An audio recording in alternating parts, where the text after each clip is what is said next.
Welcome back. Time now for news from the left. Whiny frat boy Eric Swalwell, Fang Fang's boyfriend, apparently is a terrible congressman to donate to, spending actually more than Nancy Pelosi on travel expenses and luxury accommodations within the past couple years. I don't know how there's not more oversight over this, by the way.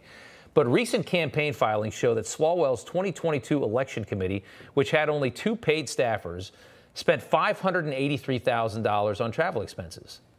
How is that just not blatant corruption? I mean, how have we let Washington get to this point is my question. It surpassed the $434,000 Pelosi reported on her own travel during that period. Limos, flights, yachts, high-end hotels, international travel. If you don't know how to make it in the real world, get into politics, because then you can pretend like you're actually a baller. The largest single expense was more than $20,000 to the Ritz-Carlton Half Moon Bay, where Swalwell's wife apparently worked as a sales director until 2019. So dump some money on wifey to make up for the affair, I guess. Campaign spent more than $28,000 on a company called Just Dreaming Yacht Charters for private yachts that could fit 40 passengers. Also dug into his campaign money to cover $131,000 in child care expenses, including over $2,000 to Let Mommy Sleep, an overnight postpartum care center for newborn babies. So again, Eric Swalwell is not smart enough to actually figure out and pave a path in the real world and make some real money, so he gets into politics and just steals all the California donation money from all the liberals that love him because he talks trash about Donald Trump. Make sense? How pathetic. Next up, Canada's national anthem is going woke. During a recent NBA All-Star game in Utah, a Canadian R&B singer intentionally butchered the words as a gesture to indigenous groups. Take a listen to this. Oh, Canada, our home on a native land.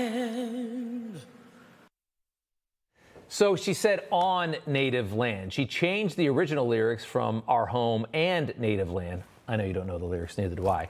It was and native land, and now it's on native land. She's so clever. The last official change to Canada's national anthem was in 2018. Lyrics were updated to make them gender neutral because it's Canada. They changed all thy sons command to all of us command. Oh, Canada.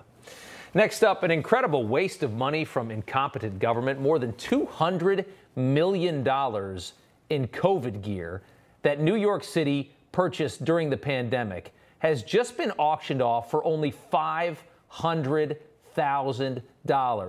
$200 million to $500,000. Thousands of ventilators that Billy de Blasio commissioned for $12 million were sold for scrap metal. $25,000 is all that they got for all of those breathing machines, breathing devices, ventilators.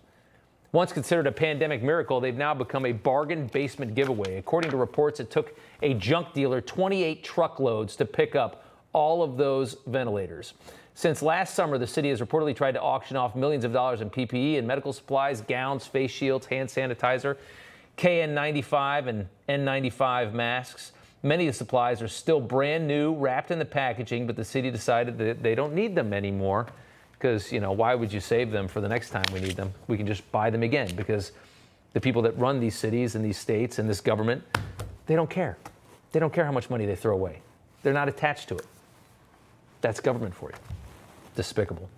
Next up, amid backlash over his comments about Nikki Haley being past her prime, Don Lemon is expected to return to his show tomorrow morning after agreeing to so-called formal training. In a 75-word memo sent last night, CNN's new chairman said Lemon has agreed to participate in formal training over his on-air behavior, and the network took the situation very seriously. Adding, I sat down with Don and had a frank and meaningful conversation. It's important to me that CNN balances accountability with fostering a culture in which people can own, learn, and grow from their mistakes. So now you're going to see Don Lemon walking on some serious eggshells, and a 56-year-old man going to a 56-year-old gay man going to sensitivity training, all because some people just can't possibly handle hearing something that offends them. You should hear things that offend you all the time, and you should just brush them off. Or you need to probably grow a spine. And finally, New York Yankee great Paul O'Neill, who was one of my favorite baseball players growing up because I was a Cincinnati Reds fan. Well, Paul O'Neill is going to return to the broadcasting booth for the Yankees this season after he got booted for not being vaccinated.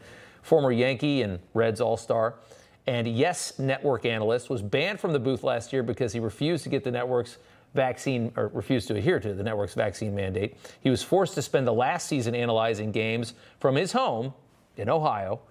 It's not clear whether the network's mandate changed or if Paul O'Neill got vaccinated. I doubt it. Probably the mandate probably changed. Paul O'Neill, great ball player.